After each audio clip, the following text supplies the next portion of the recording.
নমস্কার, তনুর গল্প সম্ভারে তোমাদের আবারও স্বাগত জানাই। আমার আজকের নিবেদন লেখক মানিক বন্দ্যোপাধ্যায়ের একটি ছোট গল্প স্বামী স্ত্রী। গল্পটি শোনবার জন্য অনুরোধ রইল। যদি ভালো লাগে একটা লাইক করে দিও এবং অবশ্য করেই শেয়ার করো। নতুন নতুন গল্পের স্বাদ পেতে হলে যারা এখনো পর্যন্ত আমার চ্যানেলটাকে সাবস্ক্রাইব করোনি তারা অবশ্য করেই আমার চ্যানেলটাকে সাবস্ক্রাইব করে দিও এবং পাশেই থাকা বেল আইকনটি প্রেস করে দিও। যারা আমার ফেসবুক পেজ থেকে শুনতে চাও, ডেসক্রিপশন বক্সে ফেসবুক পেজের লিংক দেওয়া থাকবে, অবশ্য করেই আমার পেজটাকে ফলো করো। তাহলে চলো শুরু করছি আমার আজকের নিবেদন লেখক মানিক বন্দ্যোপাধ্যায়ের স্বামী স্ত্রী।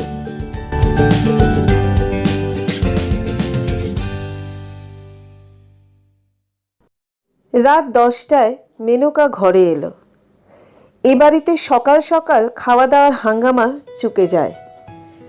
ছোট ঘর, চওড়ার চেয়ে লম্বায় 2 হাতের বেশি হবে না। মেনকার বিয়েতে মেনকার স্বামী গোপালকে দেওয়া খাটখানাই ঘরের অর্ধেক জুড়ে আছে। খাটের সঙ্গে কোনাচেভাবে পাশ কাটানোর কৌশলে পাতা আছে গোপালের ক্যাম্প চেয়ার। চারিদিকে চেয়ারটির পাশ কাটিয়ে চলাফেরা সম্ভব। সামনে ছোট একটি টুলে পা উঠিয়ে এই চেয়ারে চিত হয়ে গোপাল আরাম করে বিড়ি মশলা দিয়ে সিগারেট খায় আর বই পড়ে। পপুলার বই, উঁচু দরের বই যারা লেখেন তাদের পর্যন্ত, যে বই পড়ে সময় কাটিয়ে মনকে বিশ্রাম দিতে হয়। ঘরের এক কোণে ট্রাঙ্ক ও সুটকেস, স্টিল, চামড়া আর টিনের। ট্রাঙ্কটি মেনকার বিয়ের সময় পাওয়া, রং এখনো উজ্জ্বল, তবে কিসে ঘা লেগে যেন একটা কোণ থেবড়ে গেছে। দেয়ালে কয়েকটি বাজে ছবি আর মেনকা ও গোপালের বড় একটা ফটো টাঙানো। শাড়ি পরার ঢং, গয়নার আধিক্য আর চুল বাঁধার কায়দা ছাড়া ফটোর মেনকার সঙ্গে যেই মেনকা ঘরে এলো তার বিশেষ কোনো তফাৎ চোখে পড়ে না। গায়ে একটু পুরন্ত হয়েছে মনে হয়, আবার সন্দেহ জাগে। ফটোর গোপালের চেয়ে ক্যাম্প চেয়ারের গোপাল কিন্তু অনেক রোগা। এতে ফটোর ফাঁকি নেই, বিয়ের পর সত্যই গোপাল রোগা হয়ে গেছে।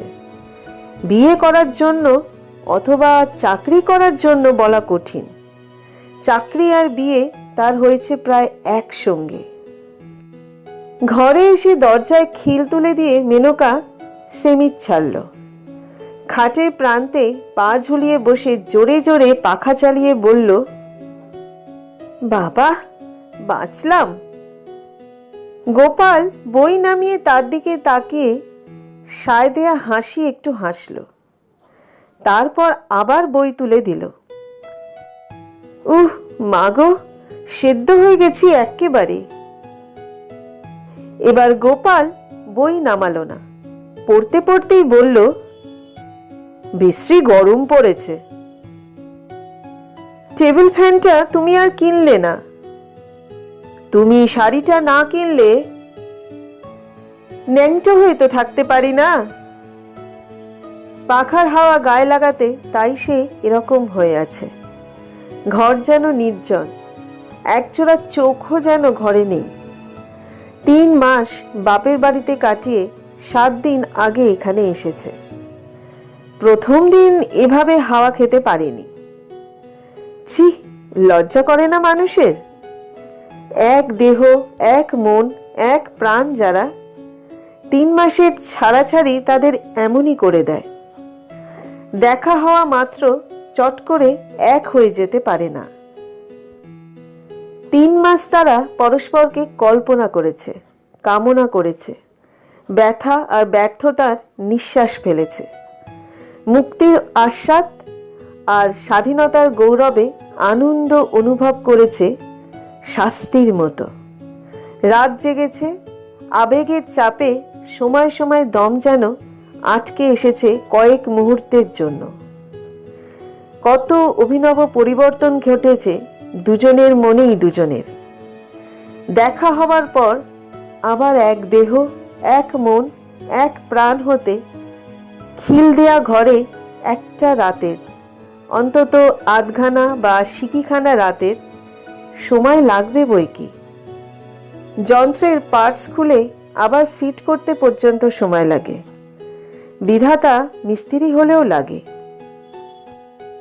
শরীরের ঘাম শুকিয়ে গেলে মেনকা পূবের দুটি পর্দা লাগানো জানলার একটিতে গিয়ে দাঁড়ালো। পাশের একতলা বাড়ির ছাদে গরম জোছনার ছড়াছড়ি।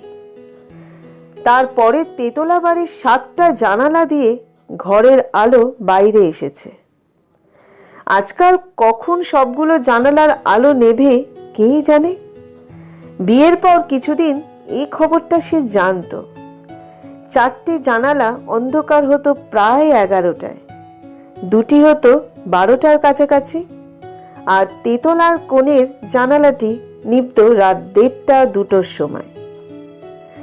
এই ঘরটিতে কে বা কারা থাকে তাই নিয়ে সে কত কল্পনাই করেছে।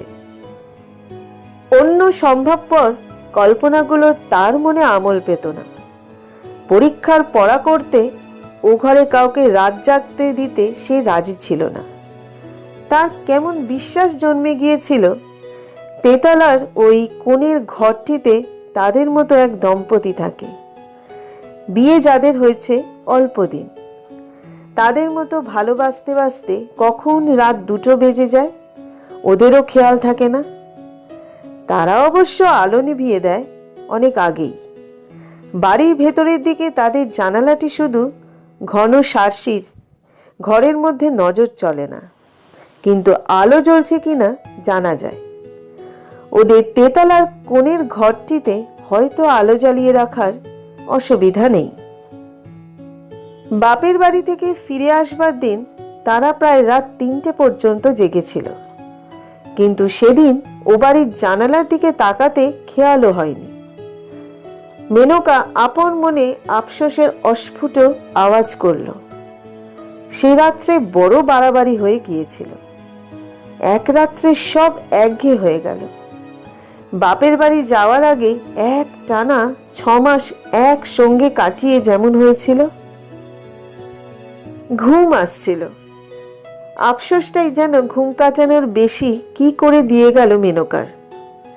স্থিমিত চোখের একটু চমক আর পিঠের ঠিক মাঝখানে মৃদু শিরশির। গোপাল মনোযোগ দিয়ে বই পড়ছে। পড়ায় বাধা দিলে সে বড় বিরক্ত হয়। কিছু বলে না, কিন্তু বিরক্ত হয়। বিছানায় ফিরে গিয়ে মেনকা ইতস্তত করে। যতক্ষণ না তার মনে পড়ে যায় যে বেশি রাত জেগে বই পড়লে গোপালের মাথা গরম হয়ে যায়। ঘুম ভাঙিয়ে তাকে বড় জ্বালাতন করে গোপাল। মনে হয় শান্ত সুবোধ মানুষটা যেন বদলে গেছে, মদ খেয়েছে। এমন বিশ্রী লাগে মেনকার, এমন রাগ হয়। সে কি পালিয়ে যাবে? পরদিন সে কি ঘরে আসবে না? দিনের পর দিন ঘুম ভাঙিয়ে একটা মানুষকে কষ্ট দেওয়া কেন, যার শরীরও ভালো নয়? অথচ সে যদি কোনো দিন দরকারি কথা বলতে মাঝরাতে গোপালের ঘুম ভাঙায়, যেদিন কোনো অজানা কারণে তার নিজের ঘুম আসে না, অথবা হঠাৎ ঘুম ভেঙে মনটা অদ্ভুত রকম খারাপ লাগে আর সমস্ত শরীরটা অস্থির অস্থির করায় ছটপট করতে ইচ্ছা হয়, গোপাল শুধু বলে, কাল শুনবো, সকালে শুনবো। তবু যদি সে নিজেকে তার বুকে খুঁজে দেবার চেষ্টা করতে করতে করুণ সুরে বলে, ওগো শুনছো, বুকটা কেমন জ্বালা করছে, একটু সোডা খাও, বলে সে পাশ ফিরে বালিশটা আঁকড়ে ঘুমোতে থাকে। তখন মেনকার বুকটা সত্যিই জ্বালা করে।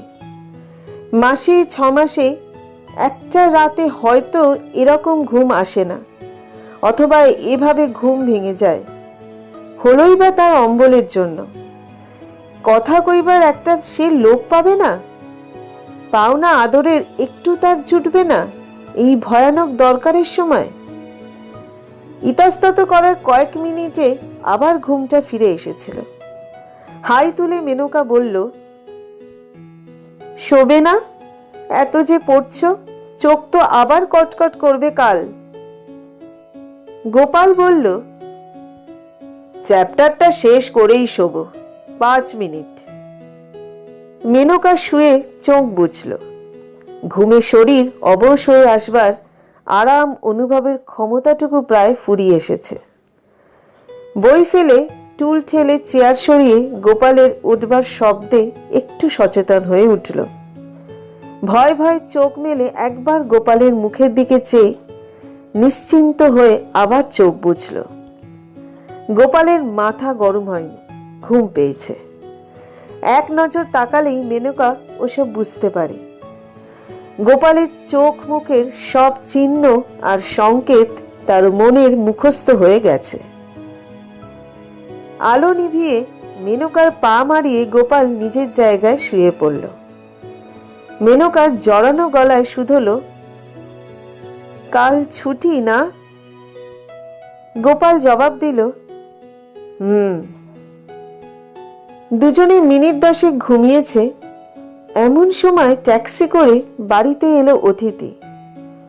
একেবারে পর নয়, সস্ত্রীক গোপালের ভাইরা ভাইয়ের ভাই রসিক। গত অগ্রহায়ণে রসিক বিয়ে করেছে। বউকে বাপের বাড়ি রেখে আসবার জন্য আজ 12টার গাড়িতে তারা রওনা হয়েছিল। 6:30টায় কলকাতা পৌঁছে আবার রাত 9টায় গাড়ি ধরবে। অ্যাক্সিডেন্টের জন্য লাইন বন্ধ থাকায় তাদের গাড়ি কলকাতা এসেছে 10টায়। এত রাত্রে কোথায় যায় তাই এখানে চলে এসেছে। নইলে এত রাত্রে কোনো খবর না দিয়ে মনে করে যে এসেছো, এই আমাদের ভাগ্যি। স্টোভ ধরিয়ে মেনকা লুচি ভাজতে বসল। গোপালের ভাই সাইকেল নিয়ে বার হলো খাবার দোকানের উদ্দেশ্যে। অন্তত 4 রকমের ছানার খাবার আর রাবড়ি আনবে। মোড়ের পাঞ্জাবি হোটেল থেকে আনবে মাংস। ঘরে ডিম আছে। মেনকা মামলেট বানাবে। বাড়িতে কুটুম এসেছে। নতুন বউকে সঙ্গে নিয়ে এসেছে। খাওয়া দাওয়ার ব্যবস্থায় একটু সমারোহ করা গেল না? ছি ছি। তবে কাল বিকেলে ওদের গাড়ি, দুপুরে ভালো রকম আয়োজন করা যাবে।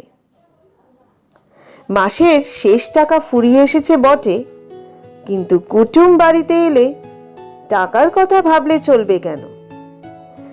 পিসিমাকে মেনকা ফিসফিস করে জিজ্ঞেস করল, একখানা ভালো কাপড় তো বউকে দিতে হবে না পিসিমা? দেয়া তো উচিত। বাড়িতে হঠাৎ অতিথি আসার উত্তেজনা ছাপিয়ে গোপালের জন্য এবার মেনকার মমতা জাগে। আবার এ মাসে বেচারিকে টাকা ধার করতে হবে। একটা মানুষ খেটে খেটে মরে গেল। ভাই বোন মাসি পিসি সবাই লুটে পুটে তার রোজগার খাচ্ছে। তার উপর আবার কুটুমের এসে অতিথি হওয়া চাই। একটা টেবিল ফ্যান কেনার স্বাদ পর্যন্ত বেচারার মেটে না। সেই বা কেমন মানুষ! ঘেমে চেমে অফিস থেকে ফিরলে 10 মিনিট একটু হাওয়া পর্যন্ত করে না তাকে। আজ রাত্রে পাখার বাতাস দিয়ে ওকে ঘুম পাড়িয়ে তবেই সে ঘুমাবে। এক হাতে হাওয়া করবে, অন্য হাতে মাথার চুলে। রসিক খেতে বসলো ঘেরা বারান্দায়। রসিকের বউকে বসানো হলো ঘরে। রসিকের কাছে বসলেন পিসিমা। তার বউয়ের ডাইনে বাঁয়ে গা ঘেঁষে বসল মেনকার 2 ননদ। পরিবেশন করতে করতে মেনকা লক্ষ্য করল, এদিকে ওদিকে নড়ে চড়ে বেড়াতে বেড়াতে গোপাল রসিকের বউকে দেখছে, আগ্রহের সঙ্গে দেখছে। প্রথমে রসিকের বউকে দেখে গোপাল যেন একটু আশ্চর্য হয়ে গিয়েছিল। আলাপ করতে গিয়ে লজ্জায় তাকে কাবু হয়ে পড়তে দেখে যেন একটু আহত হয়েছিল। সহজ একটা ঠাট্টায় তাকে ফিক করে হাসিয়ে কথা বলাতে পারায় খুশির যেন তার সীমা ছিল না। লুচি ভাজতে ভাজতে এসব মেনকা লক্ষ্য করেছে। এখন দুজনের খাওয়া তদারকির ছুতোয় ক্রমাগত বারান্দা থেকে ঘরে গিয়ে চোখ বুলাচ্ছে রসিকের বউয়ের সর্বাঙ্গে। অন্য কারোর চোখে পড়বার মতো কিছু নয়, অন্য কারোর সাধ্য নেই গোপালের চলাফেরা আর হাসি মুখে মানানসই কথা বলার মধ্যে অতিরিক্ত কিছু আবিষ্কার করে। মেনকার মতো চোখ তো ওদের কারণ নেই, কিন্তু গোপাল এরকম করছে কেন? রসিকের বউ সুন্দরী বলে? মেয়েটার রূপ আছে, একটু কড়া ধাঁচের রূপ, যে রূপ কাপড় জামায় বিশেষ চাপা পড়ে না, বরং আরো উগ্র, আরো অশ্লীল হয়ে দাঁড়ায়।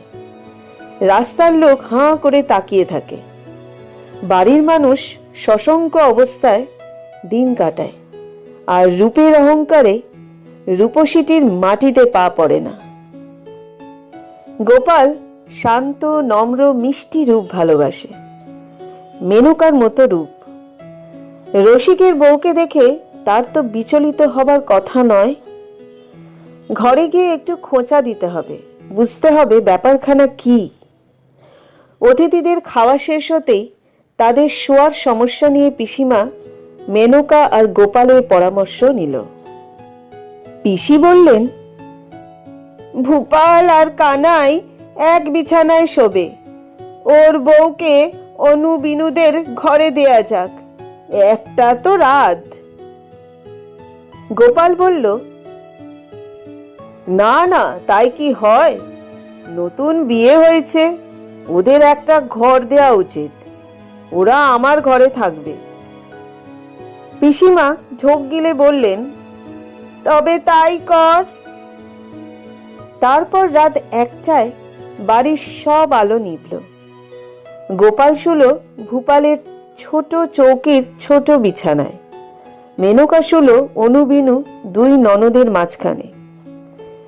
রাত্রিবেলা একান্ত দুর্লভ বৌদিকে ঘটনাচক্রে কাছে পেয়ে অনুবিনুর আহ্লাদের সীমা নেই। না ঘুমিয়ে সারা রাত গল্প করবে ঘোষণা করে মিনিট 10 ফোয়ারার মতো, এবং তারপর আরো 10 মিনিট ঝিমিয়ে কথা বলে আধ ঘন্টার মধ্যে দুজনেই ঘুমিয়ে পড়ল। মেনকা রইল জেগে। গোপালকে তার কত কথা বলার ছিল, কিছুই বলা হলো না। আজকের রাতটা কাটবে, এই দীর্ঘ অফুরন্ত রাত, তারপর সারাটা দিন যাবে। কিছুতে কাটতে চায় না এমন একটা দিন রাত 10টায় এসে গোপালের সঙ্গে কথা বলবার সুযোগ পাবে। ততক্ষণে বাসি হয়ে যাবে সব কথা, বলার কোনো মানেই থাকবে না। তাছাড়া পিসিমা কাল ওদের এখানে থেকে যেতে বলেছেন। কাল দিনটা বড় খারাপ, যাত্রা শুভ নয়। রসিকেরা হয়তো কালও এখানে থেকে যাবে, রাত্রে দখল করবে তার ঘর। তাহলে সেই পরশু রাত্রের আগে গোপালকে সে আর কাছে পাচ্ছে না। কি হতচ্ছাড়া একটা বাড়ি গোপাল নিয়েছে, একটা বাড়তি ঘর নেই। বাড়তি ঘর থাকবেই বা কি করে? ভাই বোন মাসি পিসিতে বাড়ি গিজগিজ করছে। গোপালের দোষ নেই, এই বাড়ির জন্যই মাসে মাসে 35 টাকা ভাড়া গুনছে। সকলের সুখের জন্য খেটে খেটে সারা হয়ে গেল মানুষটা, একটু রোগাও যেন হয়ে গেছে আজকাল। নিশ্চয়ই রোগা হয়ে গেছে। পরশু যখন তাকে জড়িয়ে ধরেছিল, কই আগের মতো জোরে তো ধরেনি। কাছে থাকলে আজকেই পরখ করা যেত কতখানি দুর্বল হয়ে পড়েছে। কাল সকালে চেয়ে দেখতে হবে গোপালের চেহারা কেমন আছে। কাল থেকে একটু বেশি মাছ দুধ খাওয়াতে হবে তাকে। এখন গিয়ে যদি একবার দেখে আসে। ভূপাল আর কানাই নিশ্চয়ই ঘুমিয়ে পড়েছে, কিন্তু আলো জ্বালালে যদি ওদের ঘুম ভেঙে যায়, অন্ধকারে গায়ে হাত বুলোতে গেলে গোপাল যদি জেগে যায়। আজ রাত্রে কিছু হয় না, আজ সে ফাঁদে পড়ে গেছে। হার্ট ফেল করে এখন সে যদি মরেও যায়, গোপালের একটু আদর পাবে না। কোনো উপায় নেই, কোনো ব্যবস্থাও করা যায় না। একটা বাড়তি ঘর যদি বাড়িতে থাকতো, রাত্রি স্তব্ধতা মেনকার কানে ঝমঝম শব্দ তুলে দেয়। ছুতো আর কৈফিয়তের আশ্রয় ছেড়ে যুক্তি আর সঙ্গতির স্তর অতিক্রম করে চিন্তা তার সোজাসুজি স্পষ্টভাবে গোপালকে চেয়ে বসে। পুরনো অভ্যস্ত মিলনের পুনরাবৃত্তি। তারপর মেনকা মরে যেতে রাজি আছে। শুনছ? একসঙ্গে শীত আর গ্রীষ্ম অনুভব করে মেনকা শিউরে উঠল। জানলার শিকে মুখ ঠেকিয়ে গোপাল গলা আরেকটু চড়িয়ে বলল, ঘুমিয়েছ নাকি? আমায় একটা অ্যাসপিরিন দিয়ে যাও তো। মেনকা সাড়া দেবার আগেই ঘরের এক প্রান্ত থেকে পিসিমা বললেন, কে রে গোপাল, শরীর খারাপ লাগছে নাকি? না, গরমে মাথা ধরেছে, অ্যাসপিরিন খাবো। তুমি উঠো না, তোমার উঠে কাজ নেই। মেনকা দরজা খুলে বেরিয়ে এলো। অ্যাসপিরিন যে ঘরে রয়েছে। তবে অ্যাসপিরিন থাক, ছাতে গিয়ে একটু শুই। ভূপালদের ঘরটা বড্ড গরম। খোলা ছাতে শোবে? অসুখ করে যদি? কিছু হবে না, একটা পাটি বিছিয়ে দাও। ঘর থেকে মেনকা পাটি আর বালিশ নিয়ে এলো। একটি বালিশ।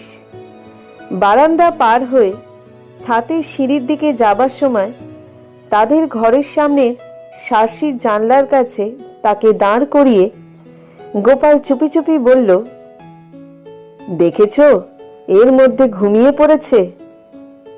সার্সি অন্ধকার। রসিকের নাক ডাকার শব্দ বাইরে শোনা যাচ্ছে। মেনকা বলল, ঘুমোবে না? রাত কি কম হয়েছে? ছাতে পাটি বিছিয়ে মেনকা বালিশ ঠিক করে দিল। গোপাল শুধালো, তোমার বালিশ আনলে না? আমিও শোবো নাকি এখানে? গোপাল হাত ধরতেই সে পাটিতে বসে পড়ল। সবাই কি ভাববে? গোপাল জড়িয়ে ধরতে কিছুক্ষণ তার শ্বাস বন্ধ হয়ে রইল। আর সিঁড়ি ভাঙতে পারি না, একটা বালিশেই হবে। তেতলা বাড়ির কোণের সেই ঘরের জানালাটা আলিশার উপর দিয়ে দেখা যাচ্ছিল। এখনো সে ঘরে আলো জ্বলছে।